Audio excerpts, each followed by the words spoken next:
Udah pada berhasil nginstal Windows 11 di PC tua? Gimana rasanya?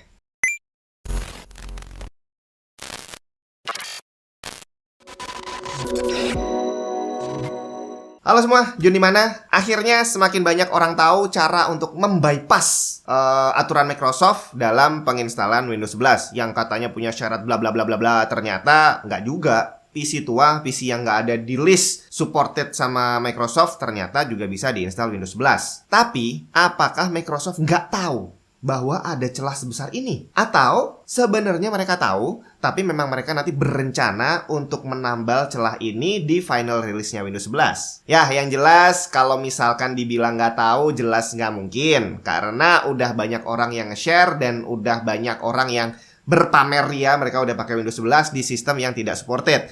Jadi secara logika, Microsoft pasti tahu.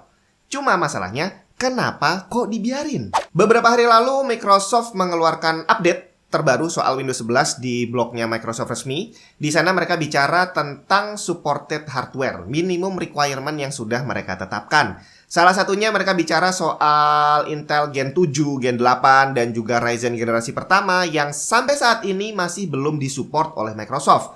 Dan ternyata di update terbaru ini, di mana mereka menambahkan beberapa CPU di supported listnya, ternyata Intel Gen 7 dan juga Ryzen generasi pertama masih nggak masuk juga. Alasannya adalah mereka udah ngetes kedua jenis CPU tadi dan ternyata hasilnya tidak sesuai dengan apa yang mereka harapkan. Nggak sesuainya di sini nggak dijelasin kenapanya, detailnya seperti apa, tapi yang pasti mereka memutuskan hal itu dan kayaknya nggak bisa dirubah.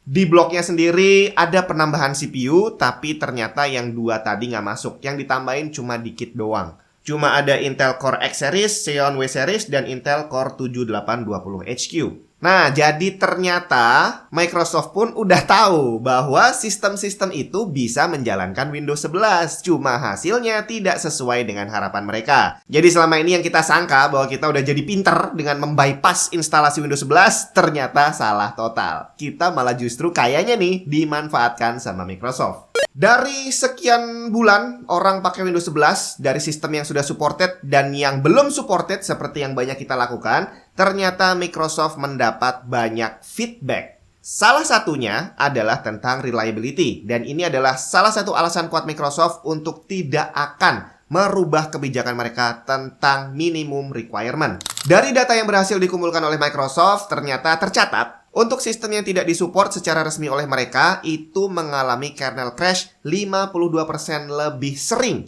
dibandingkan sistem yang support.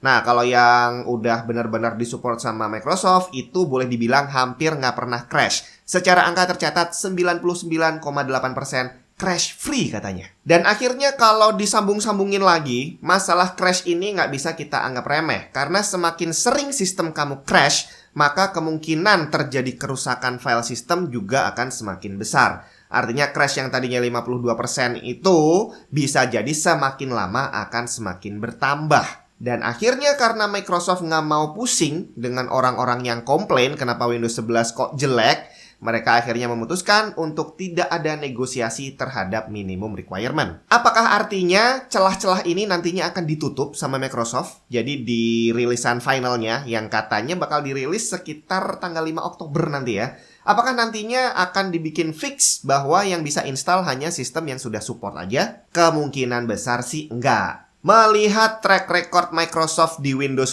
versi sebelumnya, kayaknya sih mereka bakal tetap membiarkan kita menginstal Windows 11 di sistem yang tua sekalipun. Masih ingat kan waktu Windows 10 pertama kali rilis dulu, itu semua pengguna Windows yang masih pakai Windows 7 dan Windows 8 itu boleh upgrade secara gratis, nggak perlu beli lagi. Dan waktu itu dikasih batas waktu hanya sekitar 1 tahun dari sejak awal Windows 10 rilis.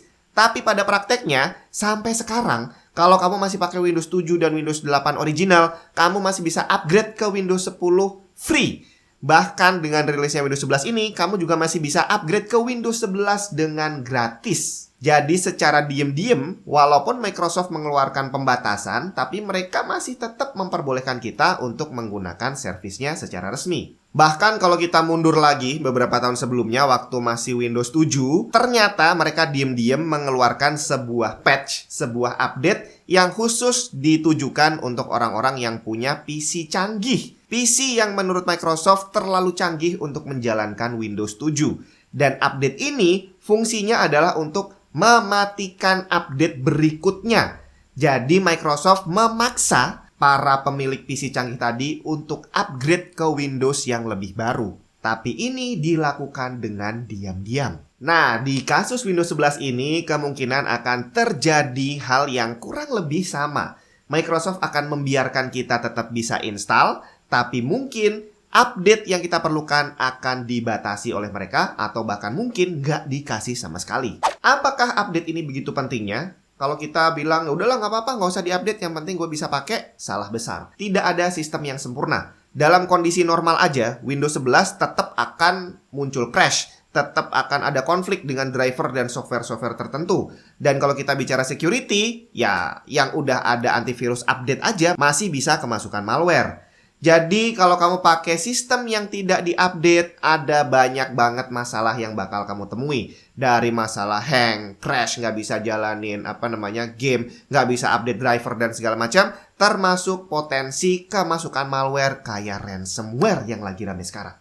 Jadi sekarang jangan kelewat seneng dulu kalau kamu merasa bisa membypass instalasi Windows 11. Kalau PC kamu tidak memenuhi syarat minimum dari Microsoft, saran saya nggak usah install Windows 11. Kecuali kalau kamu emang cuma penasaran doang dan pengen tahu gimana sih rasanya, it's fine. Install aja tapi hanya untuk sekedar iseng. Tapi kalau kamu berencana untuk terus memakainya ke depan nanti sebagai sistem utama untuk kamu nyimpan data-data penting, saran saya jangan lakukan itu. Kalau emang menurut kamu nanti Windows 11 itu bagus banget dan kamu emang pengen pakai, bener-bener pengen, nggak ada cara lain, upgrade aja PC kamu paling tidak untuk memenuhi syarat minimum yang ditentukan oleh Microsoft. Sampai ketemu di video yang lain.